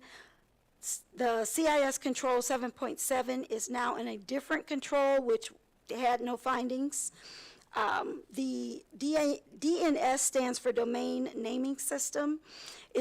Filtering is performed for Windows devices via Sophos and the Sonic Wall Firewall. Control 6.2, and all of these control numbers were provided as a part of the testing that was done by Brown Smith Wallace. So where it's referencing control number 9, control number 8, we don't actually have those work papers for me to tell you what those controls are, but the fact that they did not have findings, and we have now aligned the 3 controls that did have findings into other controls is showing that we have mitigated the concerns that they had. Control number 5.1 is now a part of control number 4, and IT is working on updating the network infrastructure configurations to meet the CIS benchmarks. So now the 2022 Reuben Brown year-end audit had a few findings. The first one had to do with our emergency connectivity fund, which was, I want to say, a part of the COVID funding. And the ability to provide technology to our students when we're not in the schools. And the condition was that signed equipment use agreements relating to the students' remote connectivity was not being retained. The agreements should be obtained for any student that checks out equipment through the district and retained. This caused controls over compliance put in place by management were not operating effectively as it relates to these compliance requirements. The effect was that the possibility existed that ineligible students could receive wireless services through a connected device or exceed the limit of the number of connected devices that they should receive in a year. Internal controls as designed by the district were to ensure that students signed the use agreement for equipment that's checked out, but a signed use agreement was unable to be located for 21 out of 40 students tested for equipment and real property and special tests and provision requirements. So action taken, the Emergency Connectivity Fund devices are no longer in use as of today. That is at the end of life for last fiscal year. But we do use, is that pronounced Mosul? Mosul? We use Mosul to track the internet-connected devices, and that we also work with the technology inventory coordinators at each school to ensure that the students are only taking home the devices that have a signed contract. So that's what's currently happening for that, for any device that a student might utilize. Again, this pertains to the Emergency Connectivity Fund. The recommendation was that management should review its processes and controls surrounding applicable compliance requirements to improve the existing system such that it will ensure compliance with requirements for federal grants. So what the condition was is 6 out of 40 students that checked out equipment, student profiles that stated if the equipment was returned, the documentation was unable to be provided. So we couldn't prove that the students had returned the equipment. So of course that was the controls were out of compliance, and the possibility existed that students could exceed the limit on the number of checked out connected devices as regulated by federal agencies. Internal controls as designed by the district to ensure that per location and per user limits of equipment was properly recorded in the system as of last fiscal year, and it was tracked through the return process. So that was working. We did an asset inventory this year, the week of May 17th, that we received back with an accounting of all of the equipment. We're again using the systems Mosul and Absolute. Contract tracking is now in a system called Sign Now, and all devices, both contracted and devices designated for school use, are only assigned to specific students and captured in databases. And the last finding, still having to do with the funds, the Emergency Connectivity Fund, was that there was a reimbursement request that was not prepared and submitted until December 2022, even though 60 days after the last service date was August of 2022. So obviously this is an older finding. The cause was that management did not have internal controls in place to ensure timely submission of the reimbursement requests to the federal government. The possibility existed that non-compliance with federal requirements could go undetected, and federal agencies could deny those funding requests or those requests for reimbursement. Reimbursement requests was submitted in December 2022, and the federal government funded that request in December of 2022. So again, all reimbursements have been completed for that fund. Approval letters for the payments were sent in December of 22, August of 24, October of 24 to the CFO and the grants manager. In summary, the technology team has implemented changes to their processes to meet current industry standards. Several actions are continuous and will remain ongoing, but there are two items that are still pending, as noted during my presentation. Any questions?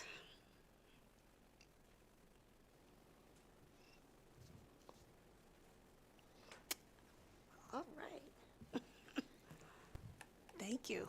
All right. Oh, sorry, I have a question. Oh, I'm sorry, Ms. Watts. No, that's okay. Sure. And I did go over the presentation before. This just came up during your conversation. The information security policies, or the ISPs, can anybody tell us a little bit about what are we currently thinking of? I know you said there was a long list from recommendations, but specifically of that list, which ones are we strongly considering So implementing? let me hand this to Ms. Mitchell so she can see the list, because I actually have it on here in my notes, and then she can let us know which ones they might be drafting right now. Cool. And not holding you to any promises, just curious.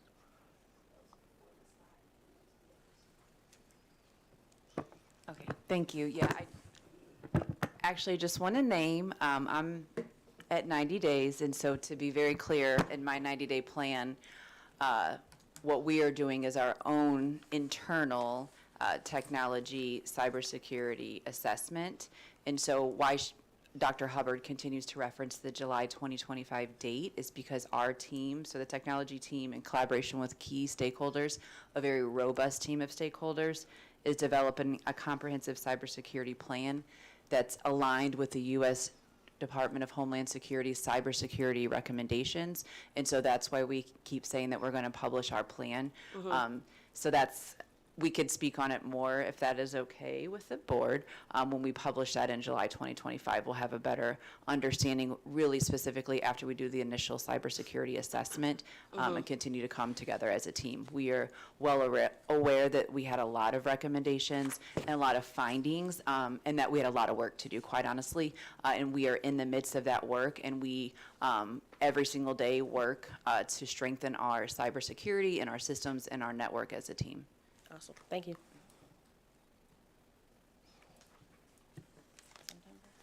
Mr. Morrison? No discussion? Thank you. Thank you. Thank you. That concludes my reports.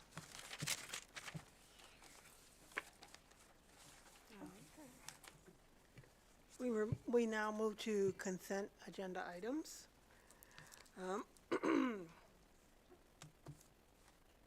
We are going to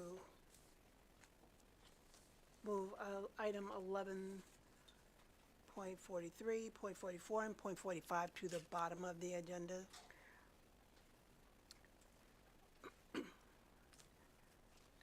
And I would open it for discussion for items 11.1. Hold up, do you have my papers? No, there's no voting on this part. Yeah, so no, it's just discussion. Comment? No? Yeah, question. Yeah. Got it. 11 point, give me a minute, I wrote all this down. Oh, sorry. 11.1 through 11.41. 41. I have a question about 11.1. Up to you, yeah. Up for discussion, Mr. Conover, had the microphone first. Just wanted to ask real quick about item 1127. It states that this is a renewal of our insurance policy. I noticed when we were doing the budget and when I was looking at it before this meeting that we have a $3 million increase in settlement costs, and I just wanted to make sure that this was not the same thing. The number is similar, so I just wanted to make sure I had it clear which one is which. Or if they're the same, I guess. Risk, property, casualty, liability insurance. Yes, yeah, 1127. Yeah. No, sir, that is not. This is for. Yeah, good, okay. They're not the same. No, That's sir. a separate cause, okay. Yeah, separate. great. Just wanted to make sure I was on the same page because they were similar numbers. Thank you. Mr. Morrison. Yeah, and again, I submitted 15 questions in advance. I'm not going to re-ask all of them, but I do have two for follow-up questions. And the first one is, it was 10.1. There may be some confusion too, just because things got renumbered. So both the initial number changed from 10 to 11, and then I think yesterday maybe 4 items were added to the consent agenda, and the items related to SLU were moved to the bottom. So there's been some renumbering. So during this discussion, if there's some confusion, it might be because the numbers are different. But the current 11.1 was about providing backpacks full of supplies for the students. It's about a $500,000 budget for that. And I know at the Urban Expo, which is done in conjunction with the Urban League, they also provide backpacks with supplies. So my question is whether there's a way to, I'm assuming for the Urban Expo that the Urban League is paying for those supplies and backpacks, and that the district pays for the ones that are mentioned in 11.1. I was wondering if there's a way to share the cost there and distribute those backpacks and supplies all at the schools, because it seems like there's some doubling up going on.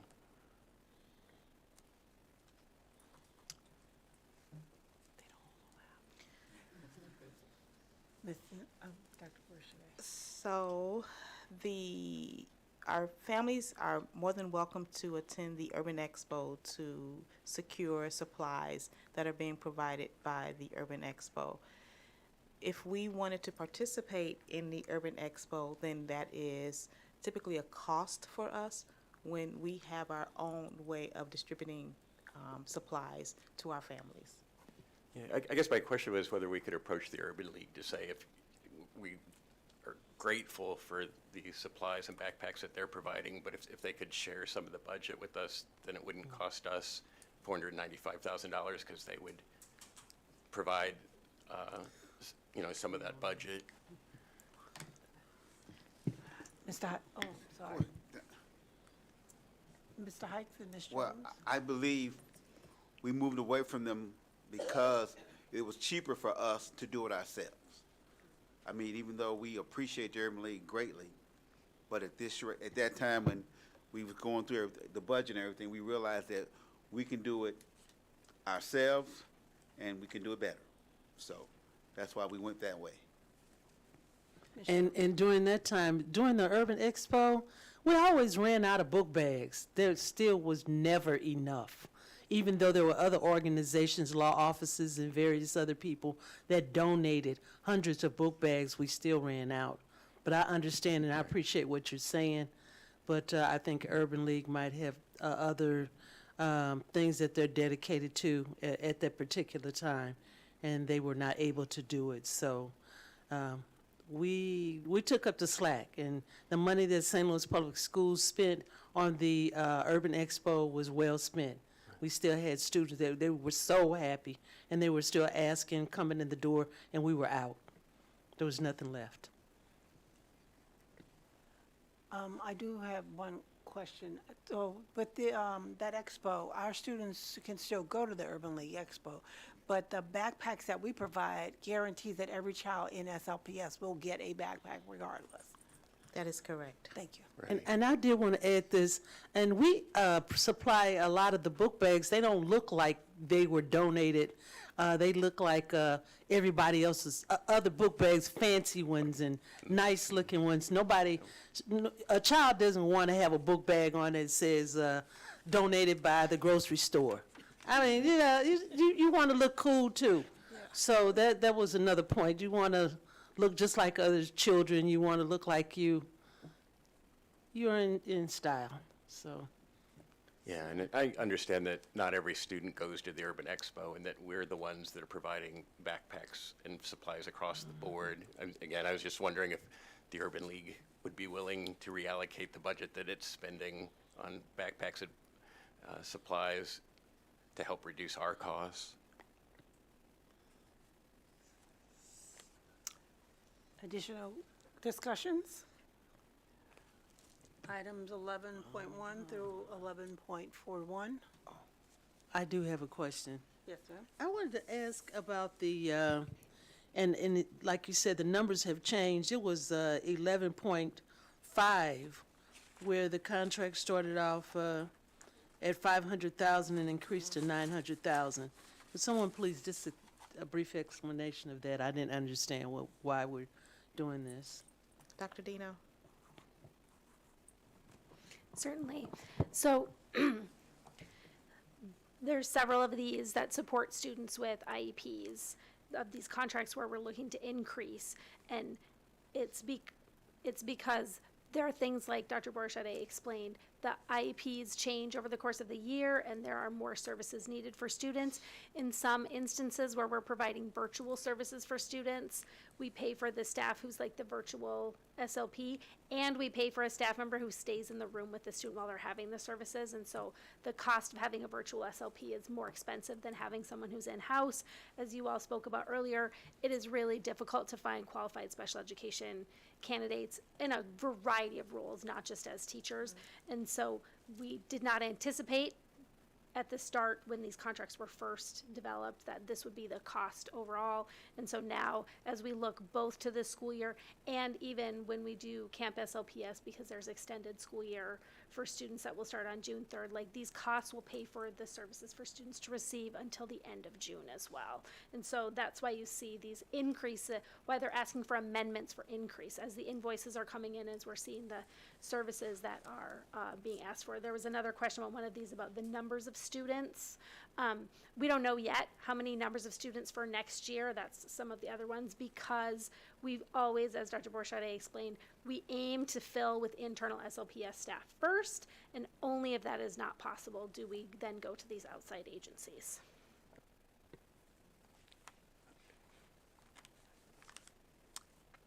Mr. Morrison?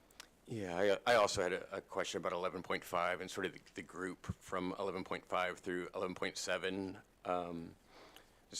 One is more of a statement. It's just that it was eye-opening to me how expensive these services are, because just for the contracts from 11.5 through 11.7, the total's $12.9 million. And of course we'll pay it because it's the right thing to do morally and legally. But I was just surprised by how much it is, because there's those 3 contracts, and then there are several others for managed care therapy that would even add on top of that $12.9 million. So first, it's a big number, and then additionally, they're really big increases. So for 11.5, it's going from 500,000 to 900,000, and for 11.6, it's going from 1.6 million to 3 million, almost doubling. And for 11.7, it's going, it's increasing by 2.4 million to a new total of 9 million. So these are very big increases, and I understand what you're saying about difficulty in forecasting, but those seem like way off. And so I guess one question is sort of why were they so far off, and then the second question is about the timing, because assuming that we'll vote to approve these on June 10th, the request is to fund it through June 30th. And so, for example, with 11.6, is that $1.6 million all being spent between June 10th and June 30th? Or are we approving money that has already been spent? So part of this is that invoices trail, and so as our finance people are receiving the invoices and our special education people are tracking to make sure that we're only paying for the services that we're actually receiving. That's why I think there was a delay of receiving it until now instead of earlier in May, but not all of these expenses will be incurred during the month of June. That's correct. I also want to just elevate the comment, assuming we approve to pay this. If we don't pay these bills, we're sending a message to our families and to our students. Yeah, I agree that, again, it's just morally and legally we have to do this. I just want to understand how we're forecasting these costs. And I guess and this sort of goes back to something I think Ben was maybe getting at before. I think we'd all rather have full-time SLPS staff members in these positions, and I understand the difficulty of finding those folks, but as much as possible, I would like to have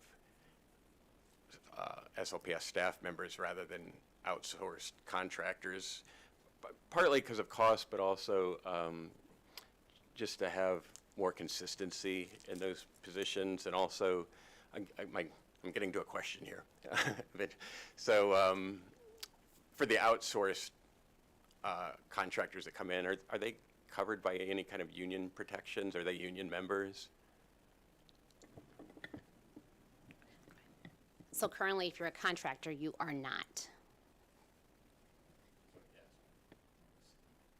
I think for the benefit of the audience, that, because we mentioned this before, that it's difficult getting, but I don't think employees, they're not teachers. This is not necessarily the teacher force. This is the paraeducated occupational therapist, speech pathologist, speech therapist, orientation mobility specialists. These are a number of individuals that come with a license that you get, that have special areas that work with our students in SLPS. And you could have one person that would be an expense of that $500,000 that we're adding, depending on their caseload, could be, that would be 1/5 of that budget right there. So it is, you know, and it is the basis, and I'm saying this for the benefit of the group here that works so hard to be able to provide teachers, and our superintendent who's providing leaders to be able to give programs.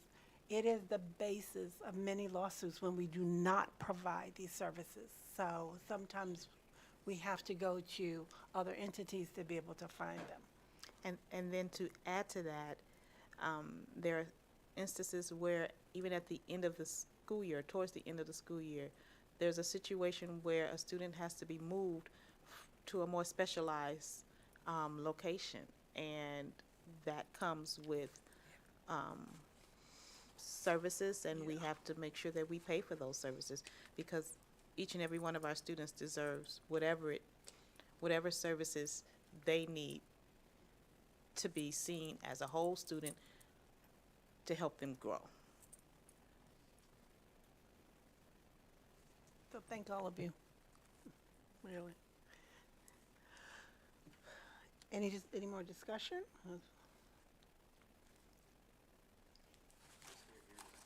Pardon me? Just here to that. Yeah, we all hear you. Thank you, thank you. So then we will make a motion to move these to our June 10th board meeting for approval. Is that the motion, or do you need it made? I need a Sure. I need a I make a motion to move the consent agenda items 11-1 through 11, I think it's 142? 41. Well, so 43 through 45 we're not moving on, so I'm pretty sure I got that right. Right. Oh, 11-1 through 11-142? 41. 11. Did it change on me? Okay. We'll go with 41 for the consent agenda for the June 10th regular business meeting. Second. Any discussion? Thank you for yeah. moving the SLU-related items off. That helps at least two of us here. So, yeah, thank you. Actually, yeah, it's good. A couple of things, just to, because I put it in pretty late in the document, but also moving, and I forget the number now, but the consent agenda item as it relates to Renaissance Learning needs to be pulled as well. We moved it. Thank you. We did. And then I did have a question, sorry, about a consent agenda item, but we moved quick. It was 10.25 at the time. Specifically the contract with Gaggle, Gaggle.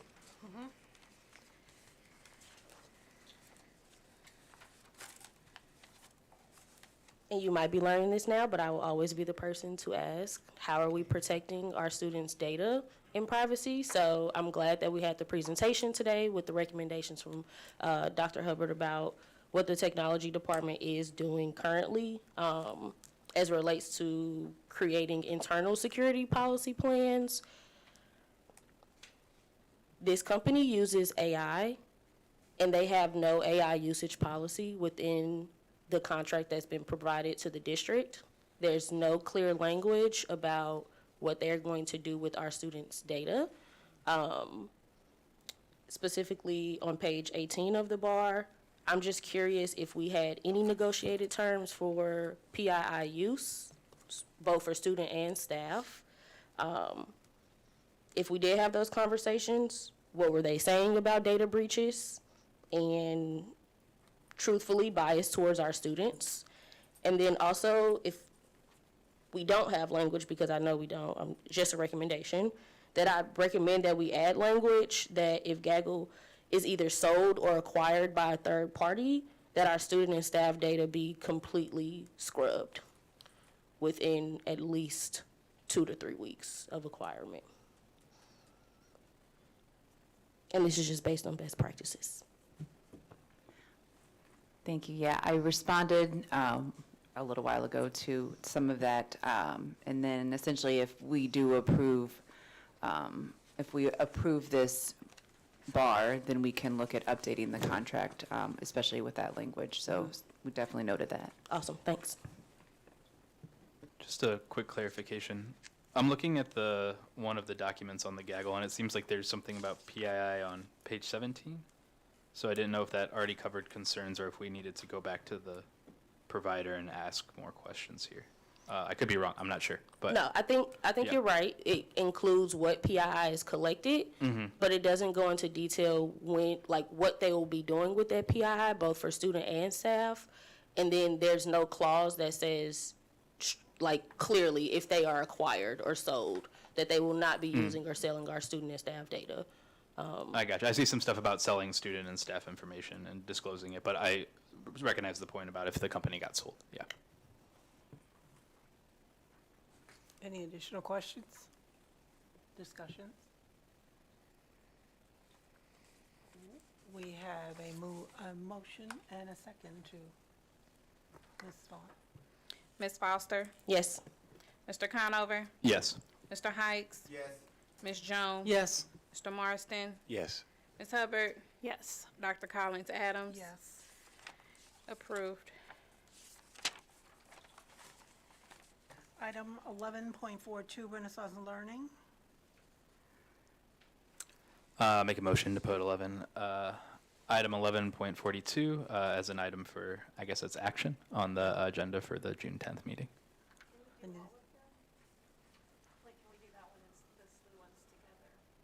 No.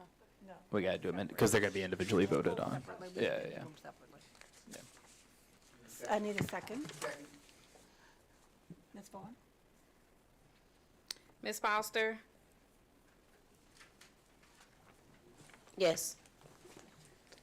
Mr. Conover, Yes. Mr. Hikes. Ms. Jones. Yes. Mr. Marston, Yes. Ms. Hubbard, Yes. Dr. Collins Adams. Yes. Motion approved. Items 11.43, St. Louis University Future Teachers Program, right, 11.44, Rising Teachers Program, 11.45, St. Louis Teaching Fellows Program. Discussion?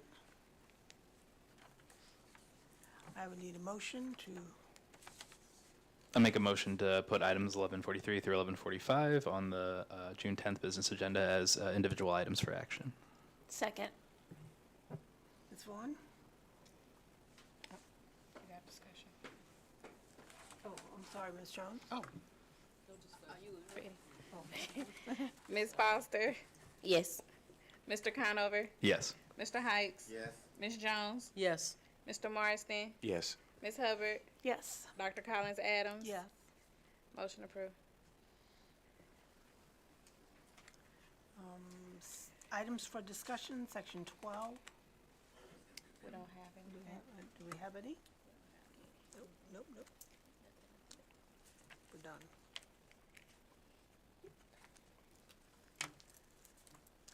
We don't have any for item 13, item 14, item 15, we move. I'll make a motion to adjourn open session and I believe return to closed session pursuant of RISMO 610-020. Second. Any discussion? Ms. Vaughn? Ms. Foster, Yes. Mr. Conover, Yes. Mr. Hikes, Yes. Ms. Jones. Yes. Mr. Marston, Yes. Ms. Hubbard, Yes. Dr. Collins Adams. Yes. We are adjourned back to closed session at 8:51.